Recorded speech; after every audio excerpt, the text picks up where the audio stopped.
50 scout ships, 50, each one equipped with the finest surveillance technology the Galactic Confederation of Vralnox had ever produced. Each one crewed by their most experienced reconnaissance specialists. Each one gone, vanished, disappeared into the cosmic equivalent of thin air, which coincidentally is exactly what most of space consists of anyway. But here's the thing about the Vralnox Confederation. They were absolutely categorically and spectacularly bad at accepting simple explanations. Admiral Quibbleton Flexnard stood before the emergency assembly, his 7 eye stalks twitching with what could generously be called anxiety, or more accurately described as the sort of panic that occurs when you realize you've lost 50 very expensive military vessels and have absolutely no idea where they went. "Esteemed colleagues," Flexnard's voice boomed through the crystalline chamber, causing several junior officers to drop their data tablets. "We face a crisis of unprecedented proportions. 50 of our finest reconnaissance vessels have encountered something," the assembly murmured. Well, it was less of a murmur and more of a collection of bizarre alien sounds that roughly translated to concerned chittering, worried gurgling, and the occasional dramatic gasp that sounded suspiciously like a deflating balloon. Commander Zibblethorpe, whose name was almost as ridiculous as his tendency to state the obvious, raised a tentacle. "Sir, have we considered that they might have simply broken down?" The silence that followed was so profound that you could have heard a pin drop, assuming pins existed in Vralnox culture, which they didn't, because they had invented something called magnetic clothing fasteners and were insufferably proud of this achievement. "Broken down?" Flexnard's eye stalks practically tied themselves in knots. "Commander, these were military-grade vessels, built by the finest engineers in the galaxy. The probability of mechanical failure is less than, he paused, calculating, less than the chances of someone actually enjoying Vralnox ceremonial cuisine." The entire assembly shuddered. Vralnox ceremonial cuisine was widely regarded as the galaxy's most effective torture method, though it was technically classified as traditional food preparation. Dr. Whistleton Brimbleforth, the Confederation's chief xenobiologist, who had the unfortunate habit of overthinking everything to the point of mental paralysis, cleared his throat equivalent. "Perhaps we should consider more exotic possibilities. What if this solar system contains some form of predatory space-time anomaly?" The room erupted in excited babbling. Predatory space-time anomalies were exactly the sort of thing that Vralnox scientists loved to theorize about, mainly because they sounded impressively dangerous and were impossible to prove or disprove without risking more ships. "Or worse," added Professor Nibbleston Quagmire, whose expertise in theoretical impossibilities was matched only by his complete inability to operate a simple door mechanism. "What if we're dealing with a hostile civilization that has developed weapons capable of instantaneous matter disintegration?" The word hostile sent ripples of excitement through the assembly. The Vralnox had been the dominant military force in their corner of the galaxy for so long that the prospect of actually finding someone to fight was almost refreshing. Almost. Admiral Flexnard began issuing orders with the sort of military precision that would have been impressive if it hadn't been based on absolutely nothing. "Dr. Whistleton, form the Committee for Investigation of Impossible Phenomena. Professor Quagmire, I want theoretical models of every possible threat scenario. Commander Zibblethorpe, begin preparations for a reconnaissance in force mission." "Sir." "Doctor." Whistleton ventured carefully. "What exactly do our files tell us about this target system?" Flexnard consulted his data tablet with the expression of someone reading their own death sentence. "According to our preliminary surveys, the system is classified as—" "Oh dear, it's a Class Mocha solar system." Another dramatic silence. Class Mocha systems were generally considered so unremarkable that most galactic civilizations use them as examples of places where absolutely nothing interesting ever happens. They were the cosmic equivalent of watching paint dry, if paint drying could somehow be made even more boring. A Class Mocha system that somehow destroyed 50 of our scout ships? Commander Zibblethorpe's voice cracked with disbelief. That's like being defeated by a particularly aggressive bowl of cereal. The Committee for Investigation of Impossible Phenomena worked with the sort of frantic dedication typically reserved for preventing the end of the universe, or at least preventing the end of their careers. Their investigation produced a series of theories that were progressively more elaborate and significantly less likely to have any connection to reality. Hypothesis 1, Dr. Whistleton announced during their first committee meeting. The system contains a black hole that has achieved consciousness and developed a taste for Vralnox technology. Fascinating! Professor Quagmire scribbled notes frantically. But what if it's actually a white hole that's running backwards through time and undoing our ship's existence before they were built? Or perhaps, suggested Dr. Limpleton Frothwhistle, the committee's specialist in impossible physics, we're dealing with a civilization that has learned to weaponize mathematics itself. The theories grew increasingly preposterous with each meeting. By the end of the week, the committee had produced hypotheses involving sentient asteroids, reverse-engineered reality, quantum pirates, and something called aggressive nothingness that apparently attacked things by being so boring that they ceased to exist out of sheer embarrassment. But then Dr. Whistleton made a discovery that changed everything, or at least changed their understanding of everything, which in practical terms was almost the same thing. "Colleagues," he announced during their 7th emergency session, "our deep space monitoring stations have detected transmissions from the target system." The committee fell silent with the sort of dramatic timing that suggested the universe itself was trying to build suspense. "What kind of transmissions?" Admiral Flexnard demanded. "Organized signals, sir. Clearly artificial. Definitely indicating intelligent life." "Are they attempting to communicate with us, Doctor?" Whistleton's expression became deeply puzzled. "That's where things get strange, sir. The transmissions don't appear to be directed at anyone in particular. It's more like they're broadcasting randomly into space, as if they want everyone to intercept their communications." Professor Quagmire leaned forward excitedly. "Brilliant! They're using open communications as a form of psychological warfare. By broadcasting their military capabilities, they're demonstrating supreme confidence in their defensive systems." The main display screen activated, showing the interior of what appeared to be some kind of alien habitat. A strange, bipedal creature, with only 2 eyes positioned inefficiently in the front of its head, was standing in what looked like a domestic setting. "Greetings, Earthlings," the creature announced with disturbing enthusiasm. "I'm Bob Funkelbottom, and I'm here to tell you about the amazing cleaning power of ultra-strength toilet bowl destroyer."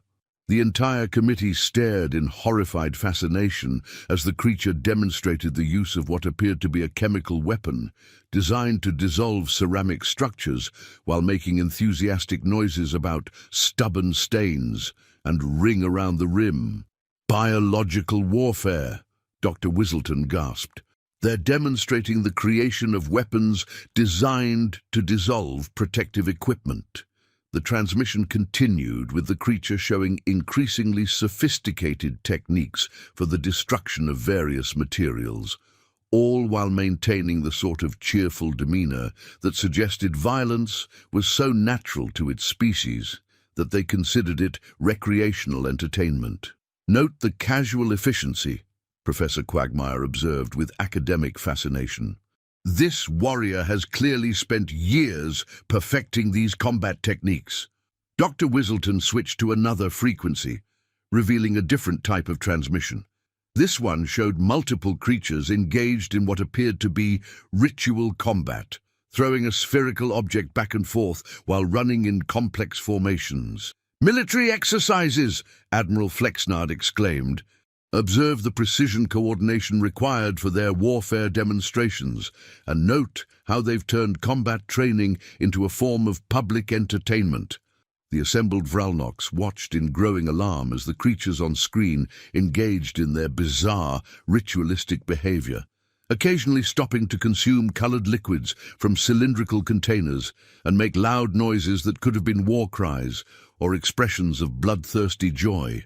"Sir," Commander Zibblethorpe said nervously, "what if these transmissions are actually recruitment advertisements? What if they're broadcasting these military demonstrations to attract warriors from across the galaxy?" The implications were terrifying.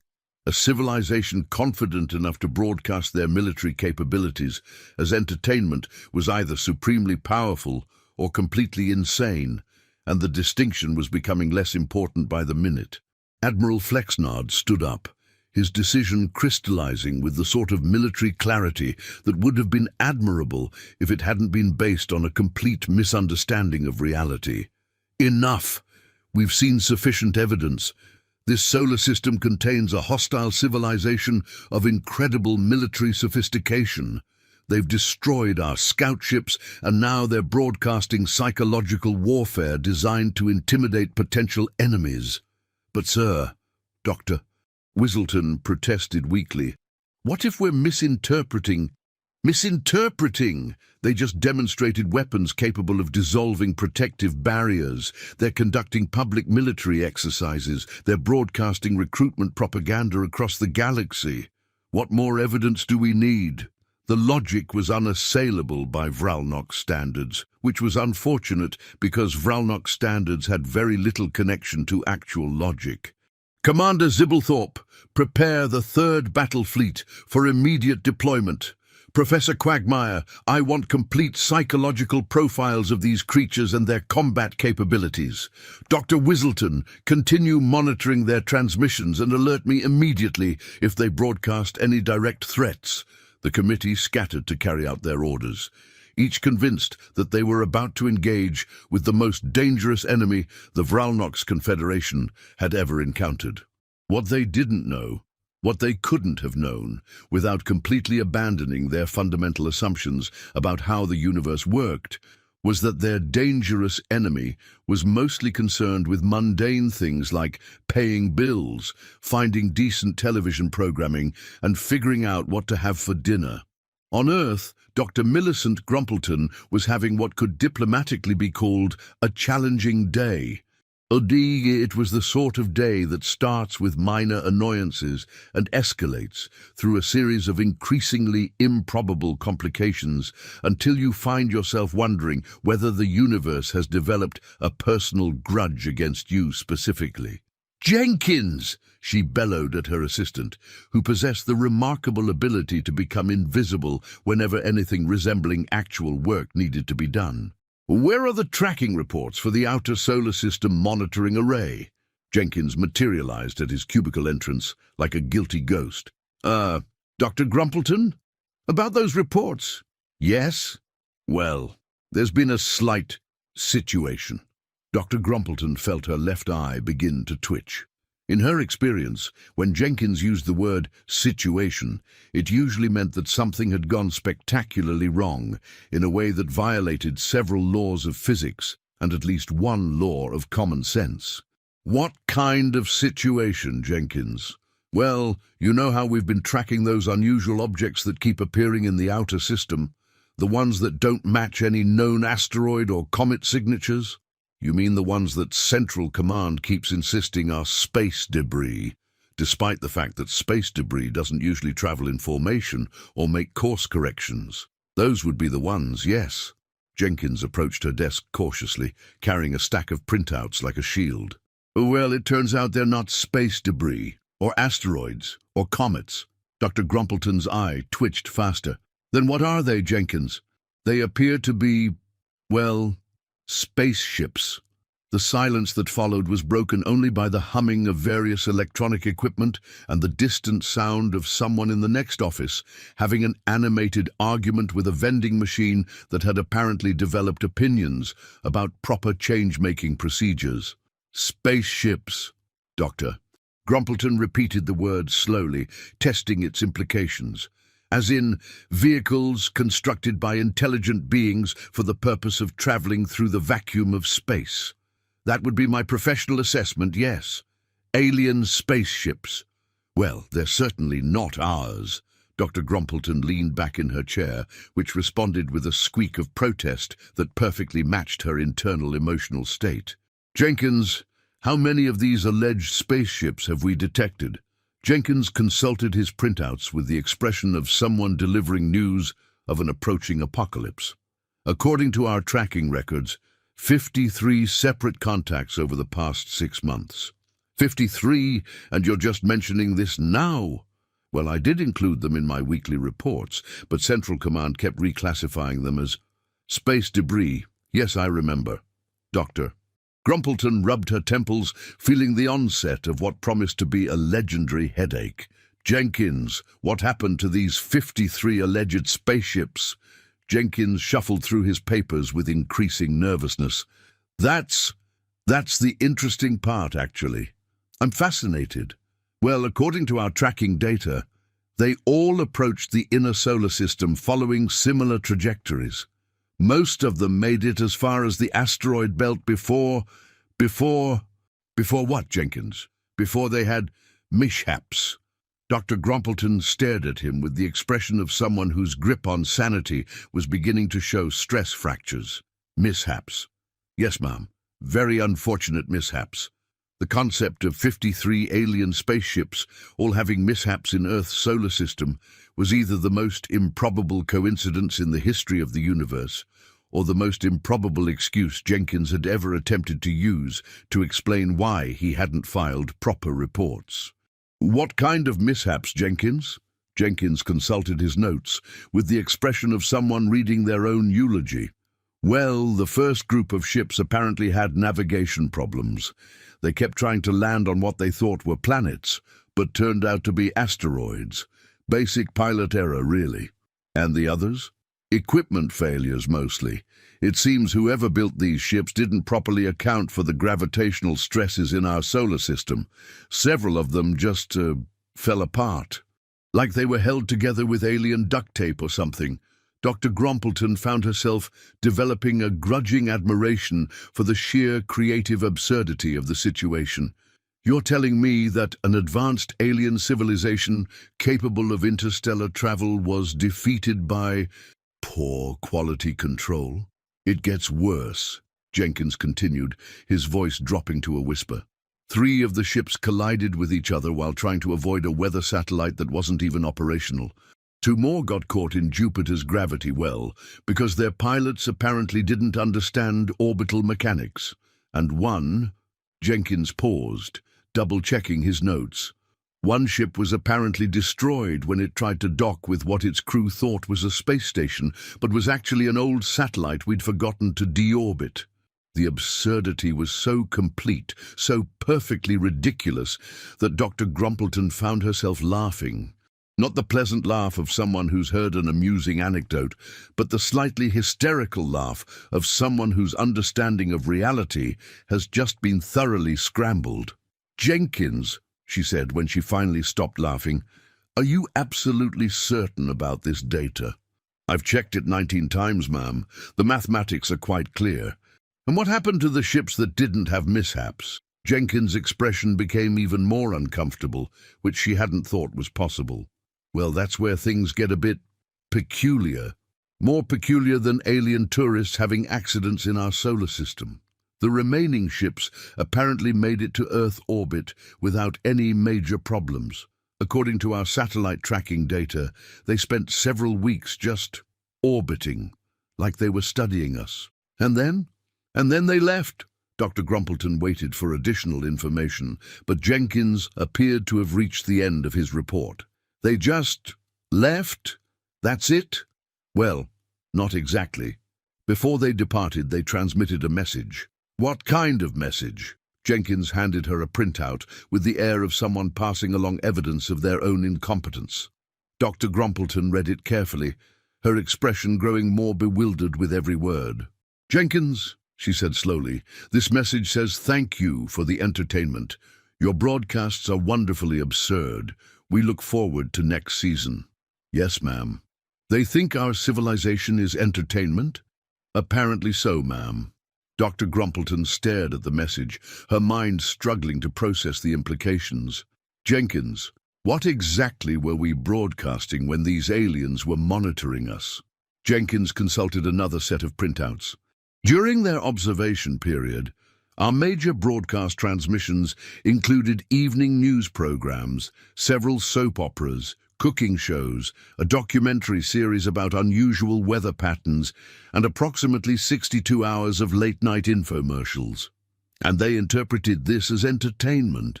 According to the Linguistic Analysis Department, their message suggests they found our content refreshingly creative and surprisingly sophisticated fiction. The implications hit Dr.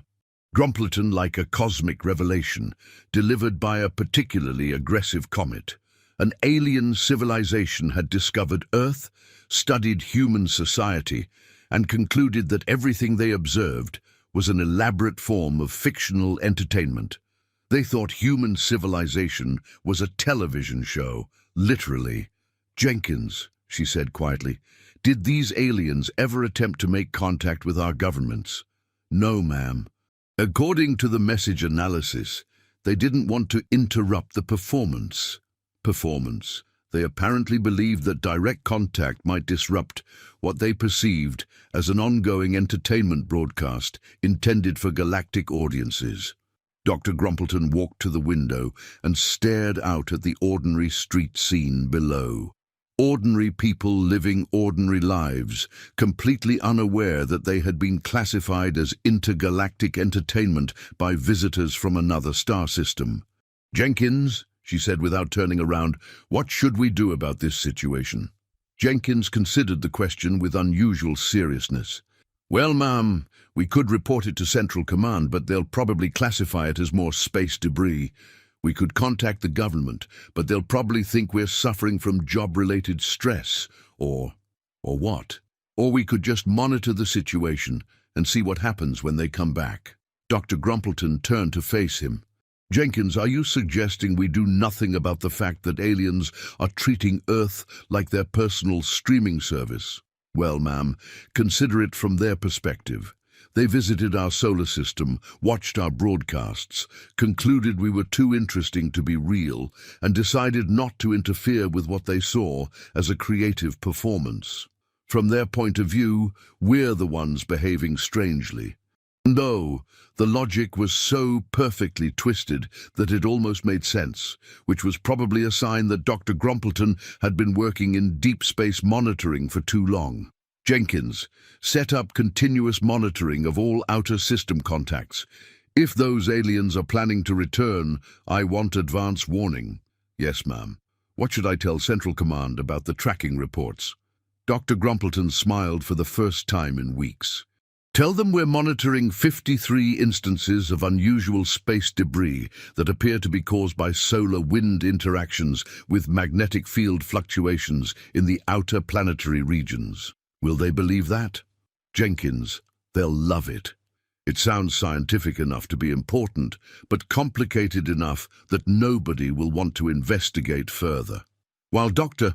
Grumpleton was navigating the bureaucratic challenges of discovering alien life, Admiral Flexnard was conducting final preparations for what he had convinced himself would be the most crucial military operation in Vralnock's history.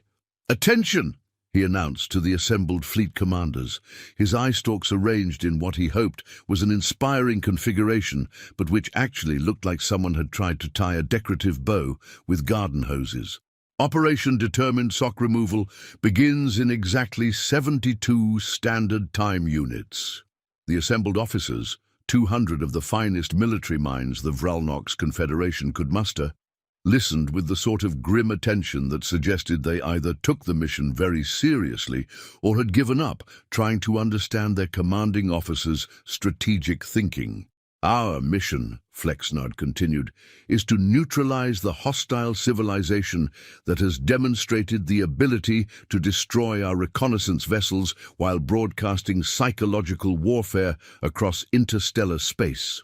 Commander Zibblethorpe, who had been promoted to lead the advanced reconnaissance force, nodded confidently, despite privately suspecting that their psychological warfare was more likely to be cooking shows and soap operas.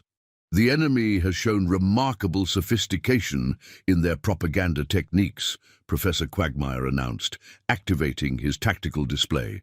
Their broadcasts combine military demonstrations with cultural programming in ways that suggest advanced understanding of mimetic warfare principles. Dr. Whistleton nodded nervously from his position at the intelligence station. He had spent weeks analyzing human broadcasts and had developed growing suspicions that possibly, maybe they were overthinking the situation. But questioning Admiral Flexnard's tactical brilliance was not a career-enhancing strategy. "Are there any questions?" Flexnard asked, his eye stalks rotating to survey the assembled commanders. Commander Blurplethwaite, who led the 3rd Battle Group, raised a tentacle. "Sir, what are our rules of engagement? Do we attempt communication first or proceed directly to military demonstration?" Admiral Flexnard considered this question carefully. Standard Galactic Confederation protocols required attempting peaceful communication before resorting to military action. However, standard protocols didn't account for civilizations that appeared to have weaponized entertainment programming. "Commander," Flexnard said slowly, "we will attempt communication, but we must be prepared for their response to be unconventional." "Unconventional in what way, sir?" "They may attempt to confuse us with offers of cultural exchange programs or invitations to participate in their entertainment broadcasts. Do not be deceived. Everything they do is designed to lower our guard while they analyze our weaknesses." The briefing continued for another 2 hours, producing a military strategy based on the assumption that they were about to encounter the most psychologically sophisticated enemy in galactic history, when in fact they were about to meet a species whose primary concerns involved finding parking spaces and remembering to pay their electric bills. The Vralnox fleet departed for Earth with the sort of dramatic precision that military commanders dream about, and reality rarely provides. 200 warships in perfect formation, their crews prepared for psychological combat against an enemy that had apparently turned warfare into art form. What they couldn't have anticipated was that their approach to Earth's solar system would be detected by monitoring stations operated by beings whose response to potential alien invasion would be to hold press conferences and start planning welcome parties. Dr. Grumpleton was in the middle of explaining to Director Pembleton why atmospheric anomalies don't typically travel in organized formations when Jenkins burst into her office with the expression of someone who had just witnessed the laws of physics filing for bankruptcy. "Dr. Grumpleton!" he gasped, clutching a stack of fresh printouts. "We've got new contacts, Doctor."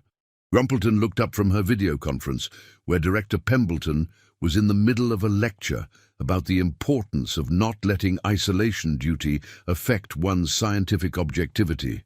"How many contacts, Jenkins?" 200 vessels in standard military formation, approaching from the same general direction as the previous scout ships. Director Pembleton's image on the screen flickered as he leaned forward. "Dr. Grumpleton, are you discussing your atmospheric anomaly reports during our official conference?" "Sir," Dr. Grumpleton said carefully, "I believe we may need to upgrade our classification of these phenomena." "Upgrade to what?" "To incoming alien invasion fleet."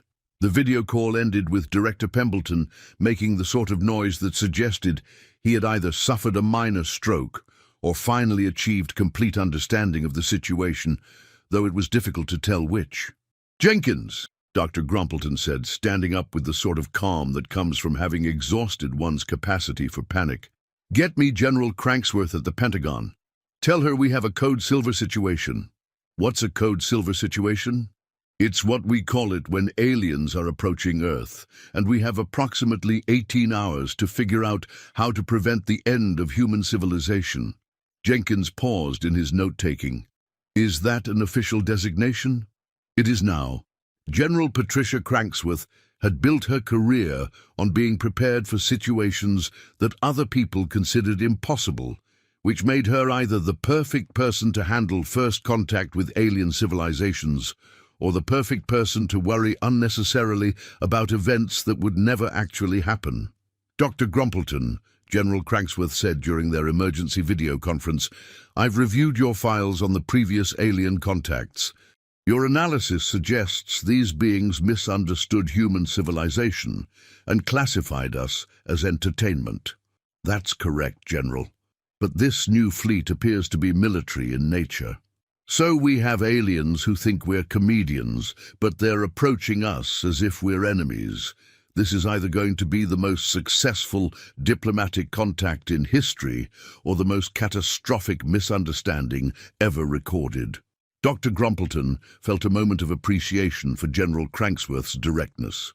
General, what are our options? We could attempt conventional diplomatic contact, radio communications, peaceful overtures, standard first contact protocols, or... General Cranksworth paused, her expression becoming thoughtful. We could try something completely different, such as... Dr. Grumpleton, these aliens think we're entertainers, correct? And they're apparently returning because they enjoyed the show? According to their previous message, yes. General Cranksworth smiled, and it was the sort of smile that suggested she had just thought of something either brilliant or completely insane. Then maybe we should give them the performance of their lives. The plan that emerged from the emergency Pentagon briefing was unlike anything in the history of military strategy.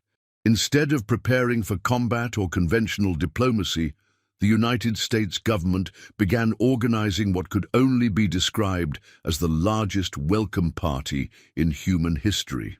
The theory, General Cranksworth explained to the hastily assembled First Contact Task Force, is that these aliens expect entertainment. They think human civilization is a performance, so we're going to give them a show that demonstrates who we really are, creative, peaceful, and absolutely committed to turning any situation into an opportunity for cultural exchange. Dr. Grumpleton found herself appointed as the task force's expert on alien psychology, despite her repeated protests that her expertise was based entirely on observing alien spacecraft have accidents.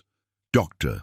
Grumpleton, General Cranksworth said, you're the only person in government who correctly predicted alien behavior and reached accurate conclusions about their intentions.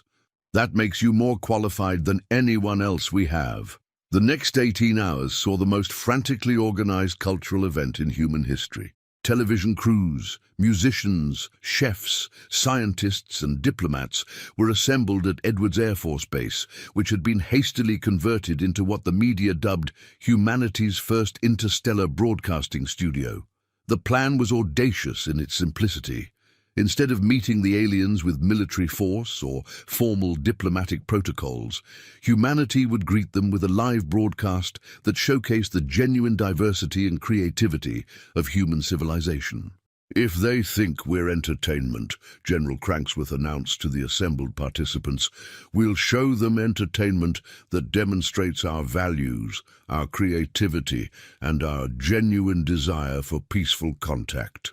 Admiral Flexnard's fleet dropped out of hyperspace at the edge of Earth's solar system with military precision, their sensors immediately detecting the electromagnetic signatures of a highly active technological civilization. "Status report," Flexnard commanded from the bridge of his flagship. "All ships report ready for engagement, sir," Commander Zibblethorpe announced. "Sensors detect massive increases in the enemy's broadcast activity." "They're mobilizing their propaganda networks," Professor Quagmire observed from his intelligence station. "Energy signatures suggest they're preparing some kind of major psychological offensive." Dr.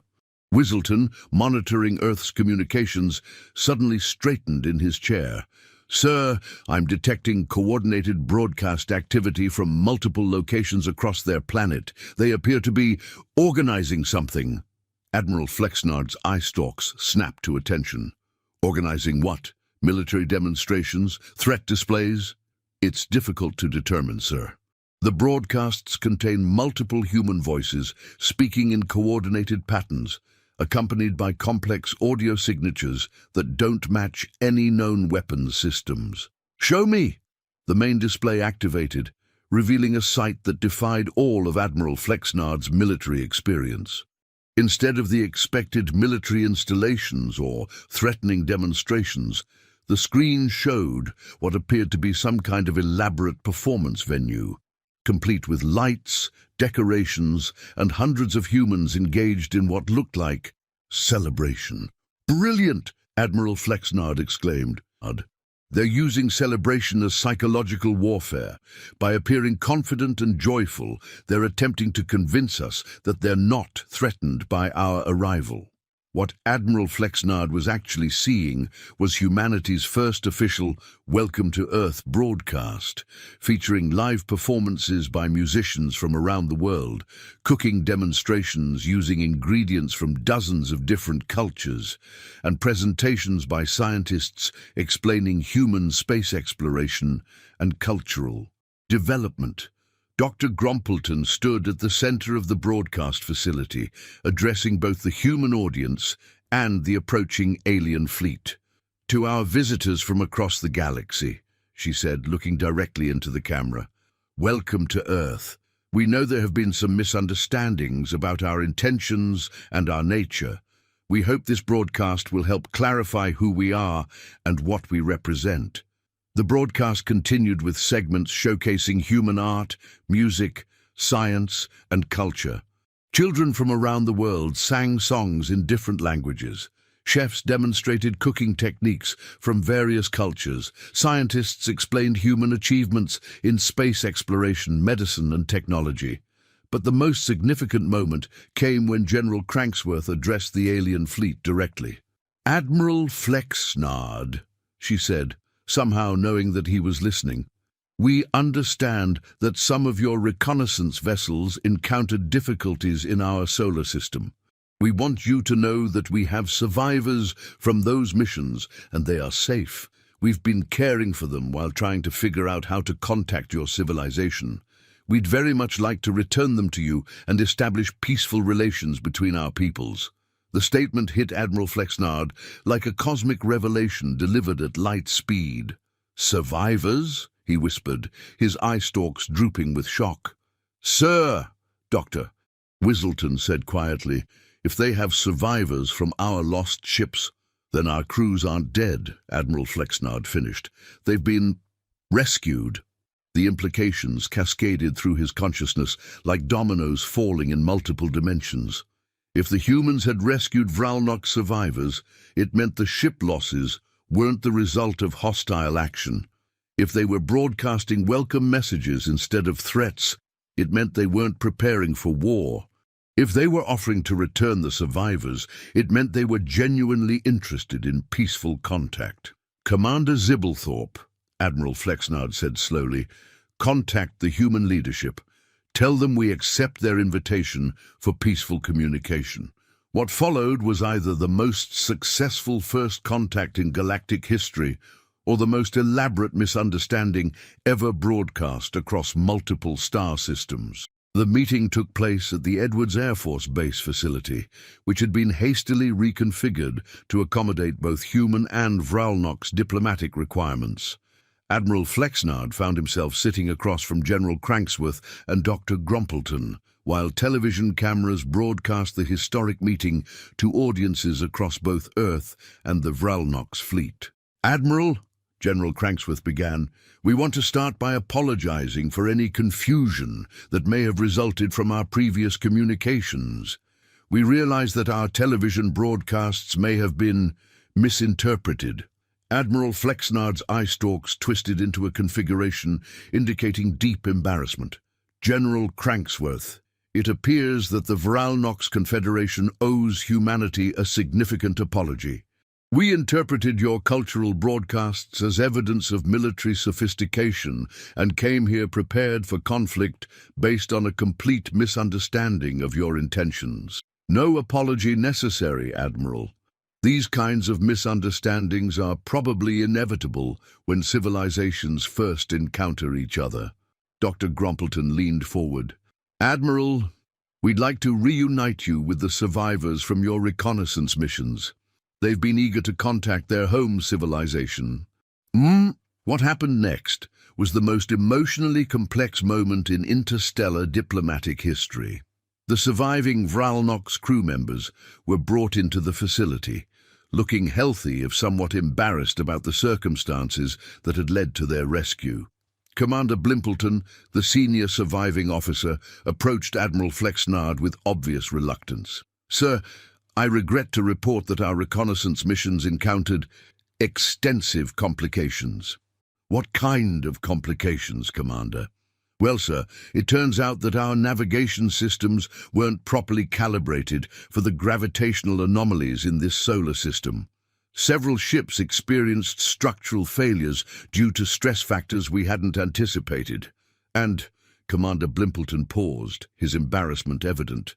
And some of our pilots made significant errors in judgment regarding local traffic patterns and spatial hazards. Admiral Flexnard studied his subordinate's expression, reading between the lines of military euphemisms. Commander, are you telling me that our ships were lost due to a combination of equipment failure, environmental hazards and pilot error? Yes, sir. That appears to be an accurate summary.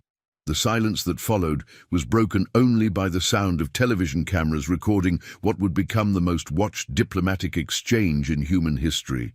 And the humans rescued you? Yes, sir. When our ships were damaged, they provided immediate assistance, medical treatment and hospitality while attempting to establish communication with our civilization. Admiral Flexnard looked around the facility, at the humans who had cared for his people, the elaborate welcome they had prepared, and the genuine warmth with which they were being treated, and felt something that might have been the universe's cosmic sense of humor, finally revealing its punchline.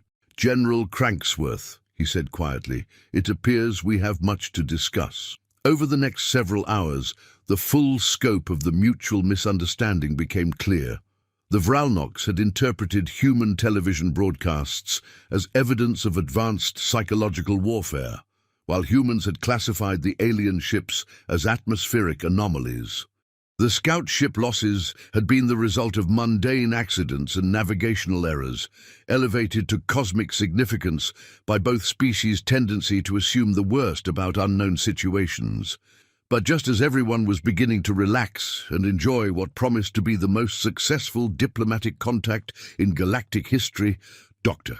Whistleton's monitoring equipment detected something that made every military commander in the facility suddenly remember why they had chosen careers involving preparations for impossible situations. Admiral, Dr. Whistleton called from his mobile command station, I'm detecting new contacts approaching the outer system. Admiral Flexnard felt his recently relaxed eye stalk snap back to attention. More Vralnox ships? No, sir. The energy signatures don't match any known Confederation technology. General Cranksworth looked up from her conversation with Commander Blimpleton, who had been explaining the finer points of Vralnox navigation systems. How many contacts? Dr. Whistleton consulted his instruments with growing alarm. Multiple fleets, General.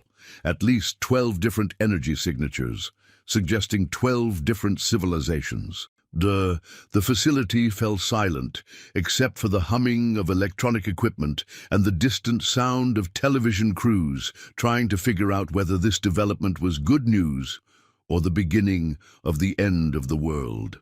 Admiral, General Cranksworth said carefully, I don't suppose you know why 12 different alien civilizations might be approaching Earth simultaneously.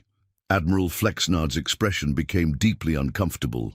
General, when we reported the loss of our scout ships, we transmitted those reports to the Galactic Defense Network. Standard protocol requires sharing information about potential threats with allied civilizations. Dr. Grumpleton felt her stomach drop. Are you saying that you told everyone in the galaxy that Earth was dangerous? We reported that a hostile civilization in this solar system had demonstrated the ability to destroy Vralnok's military vessels, yes. Warner, now they're all coming to investigate, or to neutralize the threat, Admiral Flexnard admitted quietly. General Cranksworth rubbed her temples, feeling the onset of what promised to be a legendary headache. So let me understand this correctly. We successfully resolved our misunderstanding with your civilization, but in the process of doing so, we've accidentally triggered what might become the largest military response in galactic history. That appears to be an accurate assessment of the situation, yes. The implications were staggering. Earth had just achieved peaceful first contact with an alien civilization, only to discover that dozens of other civilizations were approaching with the expectation of finding a dangerous enemy that needed to be eliminated. How long do we have? Dr. Grumpleton asked. Dr. Whistleton checked his calculations. Based on their approach vectors and energy signatures, the first fleets will arrive within 6 hours. General Cranksworth stood up, her military training taking over despite the complete absence of any military precedent for the situation. Admiral, we need to contact these approaching fleets and explain the situation before they arrive. We're already trying, General, but most of them aren't responding to standard communication protocols. When civilizations prepare for military action against a perceived threat, they tend to maintain communication silence until they're ready to engage. Doctor. Grumpleton walked to the window overlooking the broadcast facility where human performers were still entertaining audiences across the galaxy, completely unaware that their planet was about to become the site of the most significant diplomatic crisis in recorded interstellar history. General, she said slowly, what if we use the same approach that worked with Admiral Flexnard's fleet? You mean broadcast to them? Not just broadcast, invite them to the party. If they're expecting to find a dangerous military threat, let's show them what they're actually dealing with. Admiral Flexnard's eye stalks rotated to focus on Dr. Grumpleton. Dr. Grumpleton, you're suggesting that we attempt to resolve a potential multi-civilization military crisis through entertainment. Admiral, it worked with your fleet. You came here expecting psychological warfare and instead found humans making cooking shows and teaching children to sing. The disconnect between expectation and reality was so complete that it forced you to reconsider your assumptions. General Cranksworth nodded slowly. Dr. Grumpleton has a point. These civilizations are approaching based on the same information that brought Admiral Flexnard here. If we can demonstrate to them what we demonstrated to the Vralnoks, that human civilization is creative rather than threatening, we might be able to prevent what could become the most catastrophic misunderstanding in galactic history. But how do we communicate with 12 different species using 12 different communication protocols? Admiral Flexnard asked. Dr. Grumpleton smiled, and it was the sort of smile that suggested she had just realized something that was either brilliant or completely insane. Admiral, what's the one thing that every technological civilization has in common? I'm not sure I follow. They all monitor electromagnetic transmissions, they all use some form of mathematics, and they all have some concept of artistic expression. Notate, the plan that emerged over the next hour was even more audacious than humanity's first contact broadcast. Instead of trying to communicate with each approaching civilization individually, they would create a universal broadcast that demonstrated human creativity, intelligence, and peaceful intentions through mathematics, music, and visual art. The theory, Dr. Grumpleton explained to the hastily expanded broadcast team, is that certain concepts are universal. Mathematical relationships, harmonic ratios, geometric patterns, these things should be recognizable to any technological civilization, regardless of their specific biology or culture. The broadcast began with mathematical sequences, prime numbers. The Fibonacci series, geometric progressions, transmitted in multiple formats to ensure that any technological civilization would recognize them as products of intelligence rather than natural phenomena. But then the mathematics evolved into music, with human musicians demonstrating how mathematical relationships create harmonic beauty. The music evolved into visual art, with geometric patterns that gradually became more complex and expressive. The visual art evolved into dance, showing how mathematical principles could be expressed through physical movement. And throughout it all, humans from around the world participated in the broadcast, showing not just their creativity, but their diversity, their cooperation, and their genuine joy in sharing their culture with whoever might be watching. As the first alien fleet dropped out of hyperspace at the edge of the solar system, they found themselves witnessing not the military preparations of a dangerous civilization, but the largest cultural festival in human history, broadcast live across the galaxy and specifically designed to welcome visitors from other worlds. Commander Blorthex of the crystalline hegemony had approached Earth's solar system, prepared for military engagement with a civilization that had reportedly destroyed 50 Vralnox reconnaissance vessels. What he found instead was a transmission that began with familiar mathematical concepts and evolved into something he could only describe as organized beauty. "Communications officer," he ordered, "are you certain this transmission is coming from the alleged hostile civilization?" "Yes, sir. The source is definitely the third planet of this system, and this is their idea of psychological warfare." The communications officer paused, studying the incoming data. "Sir, I don't think this is warfare at all. I think it's art." Similar conversations were taking place aboard ships throughout the approaching fleets. The tentacled consortium had expected to find advanced weapons technology and instead discovered human cooking demonstrations that showed remarkable creativity in combining different ingredients.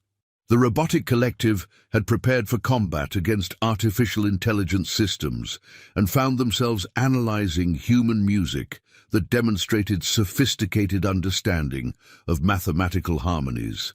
But the most significant moment came when the broadcasts began including direct communication from the humans, with translations provided in mathematical and visual formats that any technological civilization could interpret.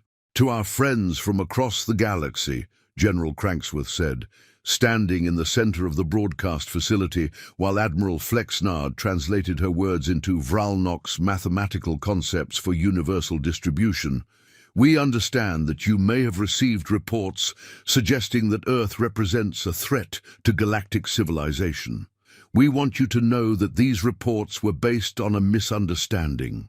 The broadcast continued with a complete explanation of what had actually happened to the Vralnox scout ships, including testimonials from the rescued crew members and detailed analyses of the accidents that had led to the ship's loss.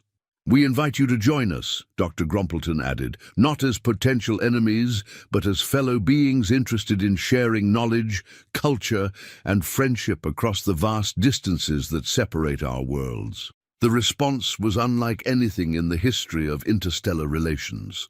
Fleet after fleet began responding to the broadcasts, not with military challenges, but with transmissions of their own: art, music, mathematical concepts, and cultural expressions from dozens of different civilizations. The Gaseous Beings Alliance contributed atmospheric compositions that were visible from space as swirling patterns of colored gases. The Warrior Caste Collective shared rhythmic demonstrations that turned their military exercises into elaborate dance performances. The Academic Collective transmitted mathematical proof so elegant that they qualified as poetry. What had begun as humanity's attempt to prevent an interstellar war had evolved into the galaxy's first multicultural festival, with Earth serving as the focal point for artistic exchange between civilizations that had never encountered each other before. Dr. Grumpleton found herself standing in the middle of what could only be described as organized chaos, watching representatives from dozens of alien civilizations participate in cultural exchanges that ranged from the sublime to the completely incomprehensible. Dr. Grumpleton, Jenkins appeared at her side, somehow managing to look both amazed and confused simultaneously. "I've been monitoring the communication traffic, and I think we might have accidentally created something unprecedented." "What do you mean?" "Well, ma'am, not only have we prevented what could have been a massive military conflict, but we've also established the first pan-galactic cultural exchange network in recorded history. Civilizations that have never communicated before are now sharing art, music, and scientific concepts through our broadcast network." "Doctor."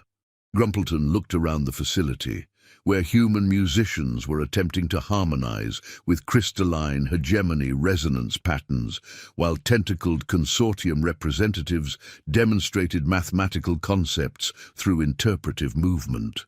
"Jenkins," she said slowly, "I think we may have accidentally solved a problem we didn't even know existed." "What problem is that, ma'am?" "The problem of how to bring together dozens of different civilizations without anyone starting a war over territorial disputes or resource conflicts." The festival continued for 3 days, with more civilizations joining the celebration as word spread throughout the galaxy. Scientists shared research, artists collaborated on works that spanned multiple dimensions of perception, and diplomats established communication protocols that would facilitate future cultural exchange. But the most remarkable development came on the 3rd day, when the broadcast detected something approaching from deep space that didn't match any known technological signature. "Admiral," Dr. Whistleton called from his monitoring station, "we have a new contact, but this one is different." "Different how?" Admiral Flexnard asked. "The energy signature suggests something massive, perhaps the size of a small moon, but it's not constructed from any materials we can identify, and it's not approaching like a ship would approach. It's dancing." Dr. Grumpleton studied the sensor readings, her scientific training warring with the evidence of her own eyes. "The movement patterns aren't random. They're following the same mathematical relationships we've been broadcasting as part of our cultural demonstrations." "Are you suggesting this object is responding to our transmissions?" General Cranksworth asked. "I'm suggesting this object is a transmission, or rather, it's a being that communicates through movement, rhythm, and spatial relationships. The entity that settled into orbit around Earth defied classification in any conventional sense. It appeared to be a living creature of cosmic proportions, composed of materials that existed at the intersection of matter and energy, communicating through gravitational waves that it somehow converted into music. Its first message, when translated through the combined efforts of dozens of different scientific teams, was both simple and profound. Finally, a corner of the galaxy where beings remember that existence is supposed to be beautiful. The entity identified itself as one of the cosmic wanderers, ancient beings who traveled throughout the universe seeking civilizations that had developed beyond mere survival to create art, beauty, and meaning. Most civilizations, it explained, were so focused on expansion, resource acquisition, and military security that they forgot to create anything worth preserving. "But you," the entity continued, its gravitational communications creating aurora displays in Earth's atmosphere, "you have managed to bring together dozens of different species in a celebration of creativity and cooperation. This is exactly the sort of development that gives me hope for the future of intelligent life in this galaxy." Dr. Grumpleton found herself serving as humanity's first ambassador to a cosmic entity whose existence challenged every assumption about the nature of life, intelligence, and the purpose of civilization. "Honored wanderer," she said, speaking to the vast being through gravitational wave transmitters hastily constructed by the combined scientific teams. "We're honored by your presence, But we have to admit that this entire situation developed somewhat accidentally. The entity's response created light patterns that could only be interpreted as cosmic laughter. My dear humans, the best developments in the universe usually happen by accident. The key is recognizing when accidents produce something worth preserving and expanding. Over the following days, the cosmic wanderer shared knowledge that revolutionized understanding of physics, consciousness, and the fundamental nature of reality. But more importantly, it served as a catalyst for something unprecedented in galactic history. A permanent network of civilizations dedicated to artistic and cultural exchange rather than military competition or resource conflicts. What you have created here, the Wanderer explained during one of its philosophical discussions with the assembled representatives, is a demonstration that intelligence can evolve beyond survival instincts to create beauty, meaning, and connection across the vast distances that separate conscious beings. The festival formally concluded with what became known as the Declaration of Universal Creativity, an agreement signed by representatives of 47 different civilizations, establishing principles for ongoing cultural exchange, scientific cooperation, and artistic collaboration. Dr. Grumpleton stood in the ceremony hall, watching beings from across the galaxy participate in the most significant diplomatic event in recorded history, and reflected on the series of accidents, misunderstandings, and improbable coincidences that had brought them to this moment. "Jenkins," she said to her assistant, who had somehow managed to become humanity's unofficial coordinator for interstellar cultural affairs, "do you think we'll ever fully understand what happened here?" Jenkins considered the question while watching a group of tentacled consortium representatives attempt to teach human children a mathematical game that involved manipulating gravity fields with their minds. "Well, ma'am, I think we learned that the most important discoveries don't happen when we find what we're looking for, but when we stop being afraid of what we might find." Dr. Grumpleton nodded, watching the celebration continue around them. "And what did we find, Jenkins?" "We found out that the universe is full of beings who are just as confused and creative as we are, and that the best way to deal with confusion is to turn it into art." The Cosmic Wanderer's final message, before departing to share news of Earth's cultural revolution with other corners of the galaxy, perfectly captured the significance of what had transpired. "You began with 50 missing scouts and ended with 50 civilizations working together to create something beautiful. That transformation from loss to creation, from fear to wonder, from conflict to collaboration, that is the real magic of conscious beings in an unconscious universe." Indeed, as the various fleets prepared to depart Earth's solar system, carrying with them not conquest or destruction but art, music, scientific knowledge, and the promise of ongoing friendship, Dr. Grumpleton realized that humanity had accidentally discovered something more valuable than advanced technology or military power.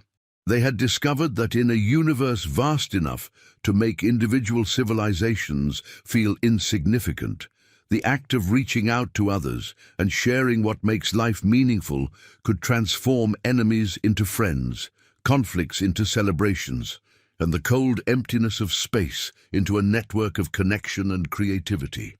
Admiral Flexnard, preparing to return to Vralnock's space with news that would revolutionize his civilization's understanding of diplomacy and cultural relations, offered his final assessment of the situation. "Dr. Grumpleton," he said, his eye stalks arranged in a configuration indicating deep respect, "when we first detected your transmissions, we thought we had found the most dangerous civilization in the galaxy. We were absolutely correct. You are dangerous. You're dangerous to ignorance, to fear, to the assumption that different means threatening. You're dangerous to the idea that the universe is a cold, hostile place where survival requires constant warfare." He paused, watching human children play with alien youngsters from a dozen different species, creating games that transcended biology, language, and the vast distances between their home worlds. "You're dangerous," he continued, "to the idea that consciousness is a lonely accident in an indifferent cosmos, and that kind of danger is exactly what the galaxy needs." As the last of the alien fleets departed Earth's solar system, carrying with them the seeds of the greatest cultural renaissance in galactic history, Dr. Grumpleton stood in her office and looked out at the ordinary street scene below. Ordinary people living ordinary lives, most of them still unaware that they had just participated in the most significant event in the history of intelligent life in their corner of the universe. The 50 scout ships that had started it all were now remembered not as a military crisis, but as the opening notes of a cosmic symphony that had brought together civilizations from across the galaxy in celebration of everything that made existence worth celebrating. And in the end, that transformation from military crisis to cultural renaissance, from fear to friendship, from isolation to connection, proved that sometimes the most profound changes in the universe begin with the simple recognition that we're all just making it up as we go along, and that's exactly what makes us worth knowing.